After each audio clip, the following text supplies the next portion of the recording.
Hello and welcome, I'm Mark Fraser from the Nature Walks with Markstrom, and we're exploring very remote wilderness areas, learning about the fascinating wildlife and fauna that lives there. And I'm inviting you on the exploration.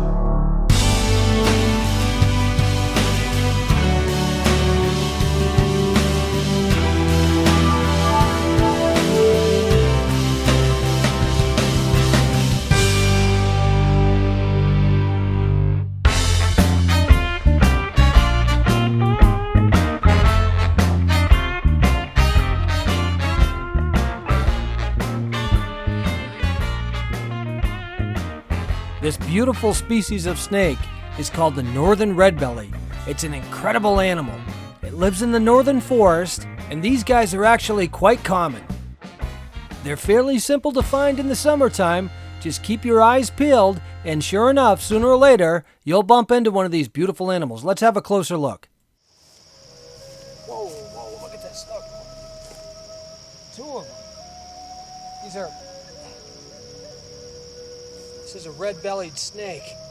There's a second one. There's two of them here, working their way through the grass. Beautiful little guys. Let me see if I can bring these a little bit closer. These are fantastic. See the bottom? That's why they call them the red-bellied snake. That's a northern red-belly. These great little guys are perfectly harmless, unless you're a snail or a slug, that is.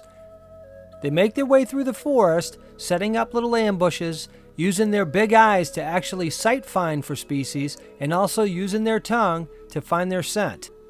Their scales are really beautiful. As a matter of fact, as you can see here, when you look close, there's even a hint of iridescence on them. They tend to range in color from a nice gray like you see here to a light tan color, each with a beautiful red belly. They're a very small species of snake, so they can't predate on anything larger than a small insect. They actually like snails quite a bit, and along with worms and slugs, that pretty much makes up most of their diet, occasionally eating small insects.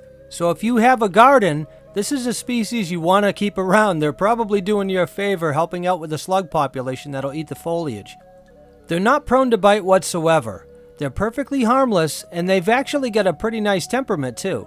They spend most of their lives alone unless they're mating or hibernating.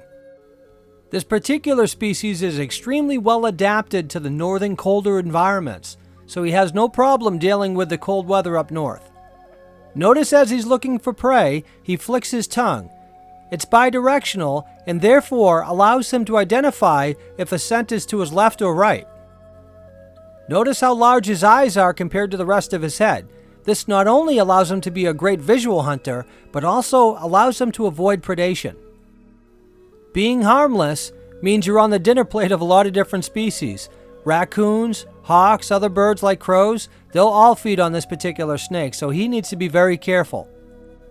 That's probably why you often find them under a log. Not only does it allow them to regulate their body temperature, but gives them a place where they can hide from any potential predator. They're also excellent at setting up an ambush.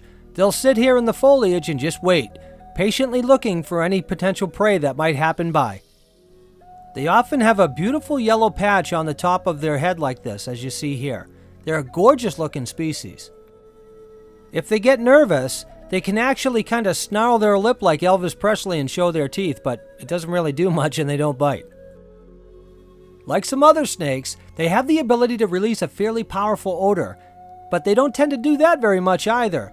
I've even heard that they can play dead, but I don't think that's effective. Really, the best bet for these little snakes is to remain hidden. And it's not hard to do when you have a dark color pattern like that and you're sitting on the forest floor. All things considered, these are a beautiful, harmless little snake. Let's get back to the two that I found out in the field in the Adirondacks. Beautiful snakes, look at that, gorgeous. They're real small, and they get a nice temperament. They're not prone to bite at all, as you can see. Little tiny guys, beautiful snakes, incredible. Actually, the shading is a little different. One of them is almost a light brown where the other's like kind of a gray. I don't know if you can see that color variant, but it's a beautiful snake, and you can see on their belly, whoa, you can see that red color there. Just an incredible, gorgeous little guys. These are the northern red-bellied snake. Beautiful snakes, fantastic. So if you're lucky enough to find one of these beautiful snakes in the wild, please let them go in peace. They're a beautiful snake and an absolute delight to get to know. The fascinating thing about nature is the closer you look, the more you see. Thanks for watching. I'm Mark Fraser, and I'll see you soon.